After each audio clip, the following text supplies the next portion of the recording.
Good morning, and welcome to Redeemer Lutheran Church. I'm Pastor Gary Lodeholt.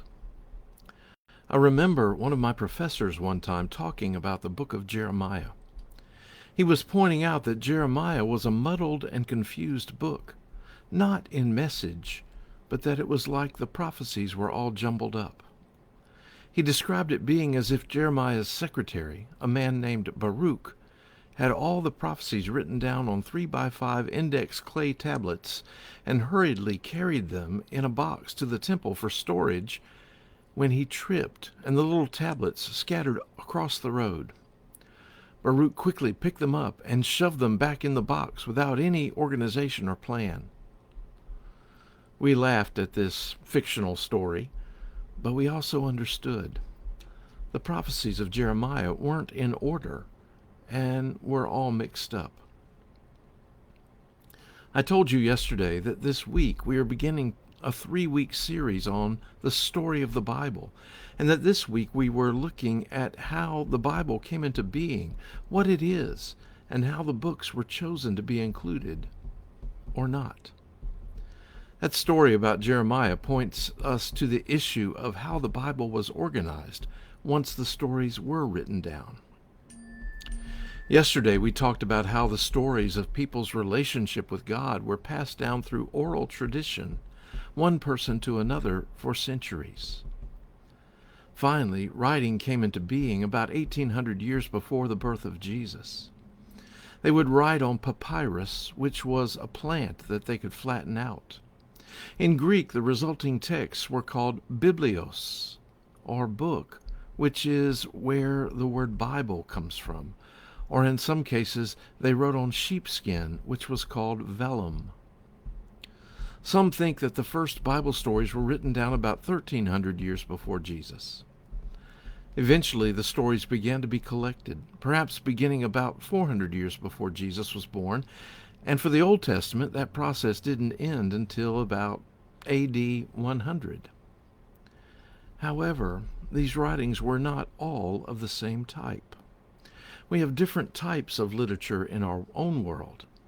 Bookstores have sections for fiction, history, self-help, books about sports or crafts, and lots more. The books we have collected in the Bible are also of different kinds, different genres. Jewish scholars tended to group the Bible into 3 main sections.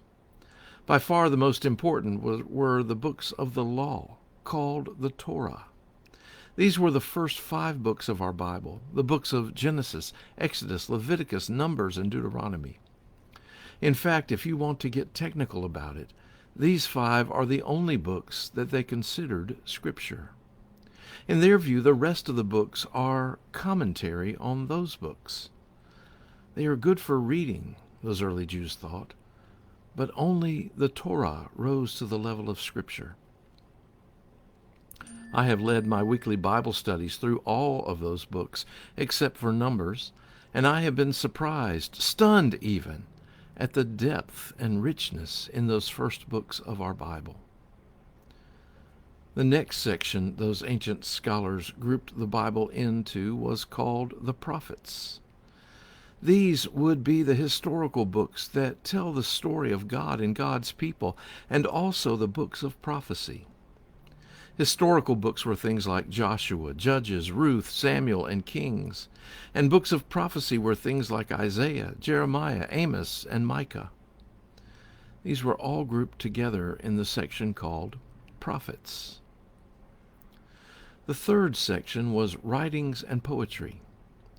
This section would include things like Psalms, Job, Proverbs, and other wisdom writings.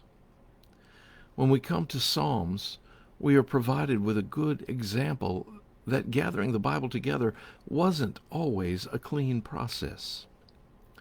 You may never have noticed that right before Psalm 1, it says, Book 1. You see, actually, the book of Psalms is split up into 5 different books. The Psalms were used much like we use hymns today, and different sections of Israel had their favorite hymns that were different from other parts of the nation. For example, some of the favorite hymns used in Minnesota might well be different from the ones we most like here in South Carolina, and our favorites are probably different from the ones that are favorites in Arizona.